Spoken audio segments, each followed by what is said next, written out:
Most people planning a Scotland trip head straight to the Isle of Skye and completely miss its wilder, more underrated neighbor. Today, I'm sharing 10 destinations on the Isle of Mull that'll send it straight to the top of your bucket list. Located off Scotland's western coast, Mull is the second largest island in the Inner Hebrides after Skye, and it packs an unbelievable punch for its size. We spent 3 days exploring the island's highlights and hidden gems, and we were completely blown away by the fairy tale landscapes, ancient ruins, geological wonders, and unique cafes.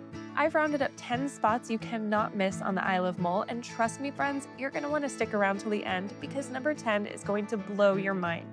Number 1 is Calgary Beach. When you think of Scotland, crystal clear beaches and white sand likely isn't the first thing that comes to mind, and that's exactly what makes Calgary Beach so special. Tucked inside of a bay, it's protected from the rest of the island's robust winds, making it a serene slice of paradise.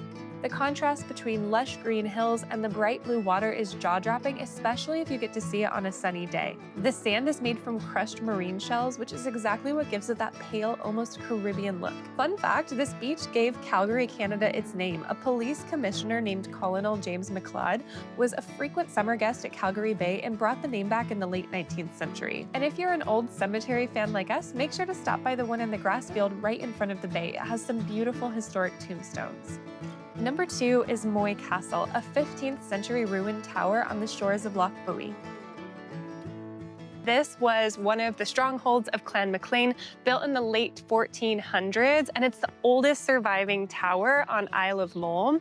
It was actually just left behind for the newer Loch Buie house, which is right over there in the 1800s. And so it's just been left to kind of decay over time, but it's a reminder of their stronghold of Loch Buie in this entire area. The reason it's in good shape after all these centuries is because it's being looked after by the Mull Historical and Archaeological Society. It may be small, but the incredible landscapes around it make it one of the most picturesque places to visit on Mull. But also the view, not so bad, huh? Look at the view they had. It's also right next to a working farm, so you'll likely see sheep roaming around the castle grounds. Can't get any more Scottish than an old medieval castle sitting on the shores of a loch, and this is the perfect place to sit for a moment and take it all in. Number 3 is Loch Buie Standing Stones, just a short walk through the fields from Moy Castle. We made it to the Standing Stone Circle. Unlike so many others in Scotland that are super touristy, this one feels very solitary. There's almost no one around, and these are believed to date back to about 4,000 years ago, around the Bronze Age, and of course it's super mysterious. They think it's been used for ceremonies, burials, rituals, but they're just lost in time here. This circle has 9 granite stones, plus an additional 3 that are outlying. It's actually said that one of the outliers aligns with the winter solstice sunset, sparking ideas that it was used for ceremonial or astronomical purposes. The stones sit in a boggy field right under Ben Buie Mountain, which makes for the most incredible backdrop. Unlike many other standing circles, this one feels truly hidden. There are no visitor signs or gift shops. You simply wander and hope you're on the right path until they appear out of nowhere. If you're an Outlander fan, you may be tempted to try your hand at time travel. You leaving? Ciao, babe. I'm going. Have a good time in 1200. You're not going to go back to a fun time. I'll make it fun. Okay. All right, unfortunately, neither of us traveled back in time. I guess we got to go back to the car. Here. Number 4 is Lagan Sands, only a few minutes drive from Moy Castle. We made it to Lagan Sands, and our main reason for coming to this beach was actually to see the Highland coos on the sand, but as you can see, there are no coos. Unfortunately, you can't predict animal behavior, so we just got a little bit unlucky this afternoon, but there are sheep that are grazing all around this area. Of course, the views are incredible. We have almost completely to ourselves, despite this insane wind that might blow us over. It is incredible, and still fingers crossed that maybe we'll see some coos in other places on Mull at the beach, so hope is the last to die, right? If you're looking for the moody drama of a northern beach, this is for you. Even if you're like us and miss out on seeing the famous Highland Beach coos, you're likely to see other animals in the area. Lagan Sands was actually voted the 9th best UK beach for wildlife spotting by The Guardian, so you may get lucky and spot fallow deer, wild goats, or even seals and birds of prey offshore. However, you need no luck for sheep. They seem to be everywhere along the shores here, as another family farm is located right across the way from the beach. For me, this was honestly one of the most visually striking beaches I've ever visited. It may have been windy and chilly when we were there in May, but I couldn't help but be captivated by its raw beauty. Number 5 is our last stop on Mull's southern coast, Duart Castle. Unlike Moy Castle, Duart is more polished and curated for visitors. This castle is over 700 years old, and it's the ancestral home of the Clan MacLean. They have had it since the 13th century, and they still have it to this day. It has actually been attacked multiple times from other clans over the years, from big rivals, and it's positioned perfectly right over the water, so that way they were able to watch from all angles for enemy ships coming in. So the position is amazing. It's been restored stone by stone, I believe in the 20th century, but it still retains that ancient charm. Sir Lachlan MacLean, who is the 28th chief of the clan, still owns Duart Castle and lives in it part-time. You can also visit the inside, but unfortunately we didn't have time, so we enjoyed lunch at the little cafe and wandered the grounds underneath the cliff the castle is perched on, right in front of the water. It's also worth mentioning that this castle is only a 10-minute drive from Crignier, the ferry port where you'll likely arrive and depart Mull, so it's a great first or last stop on your trip. Number 6 is Mull's colorful capital town, Tobermory, located on the northeastern coast. It's famous for its rainbow-painted harbourfront houses, making it one of Scotland's most photogenic villages. Tobermory's colourful houses became internationally famous through the BBC children's show Balamory, which was filmed here in the early 2000s and is also currently under production for the reboot in 2026. I highly recommend staying in or near Tobermory as a base for exploring Mull. It's the ideal hub for restaurants, shops, and it's close to many of the island's main sites. I have to say, it's adorable when it shines in sunny weather, but moody Scottish weather also makes for a unique atmosphere in the town. Now that it is blue hour and it's just moody and rainy, it's giving true crime and little sleepy Scottish fishing village vibes, you know? Like murder just happened, we're about to get on the scene and solve the crime, and I am loving it.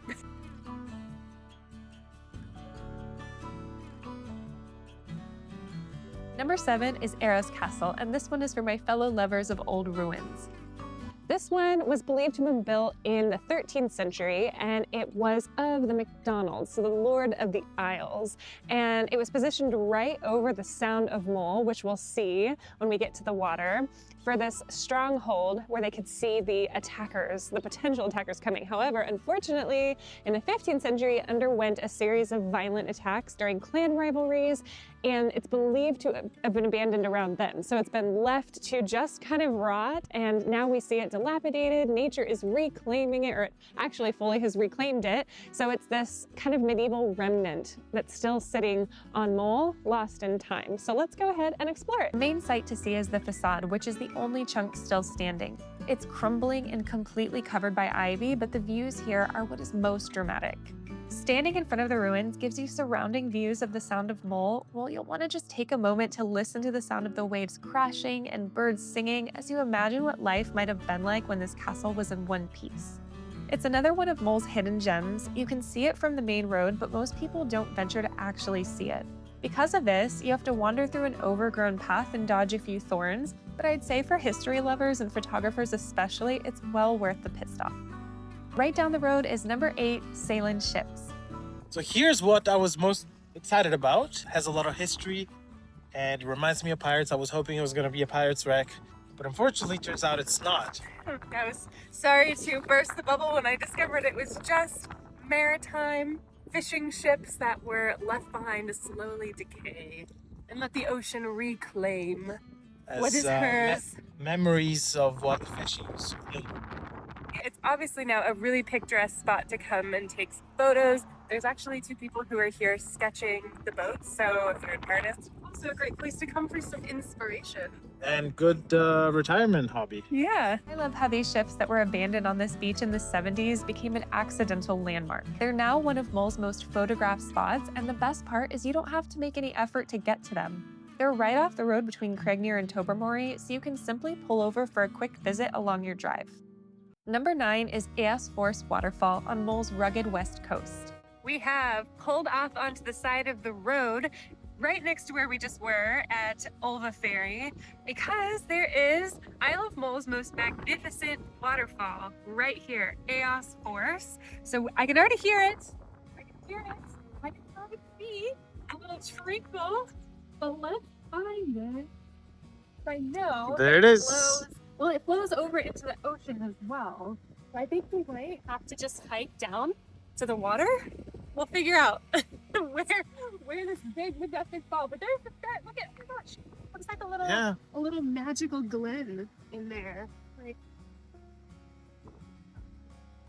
starts up there, it comes down through here, and then it makes it over the rock there, and then I'm sure finally making its descent and plunge into the ocean. We didn't actually find a way to get to the bottom of the waterfall, but you can visit the various tiers. The upper falls are above the road where you park, the middle falls are below the road along the path you walk down, and the lower falls are what plunge 100 feet directly into the sea.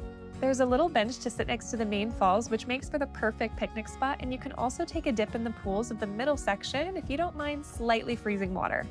Last but certainly not least, number 10 is the mind-blowing Fingal's Cave.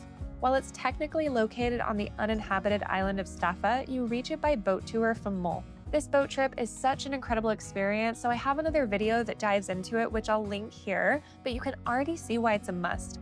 This cave is made entirely from hexagonal basalt columns, the same geological formation as the Giant's Causeway in Northern Ireland. It's 60 million years old. Seriously insane.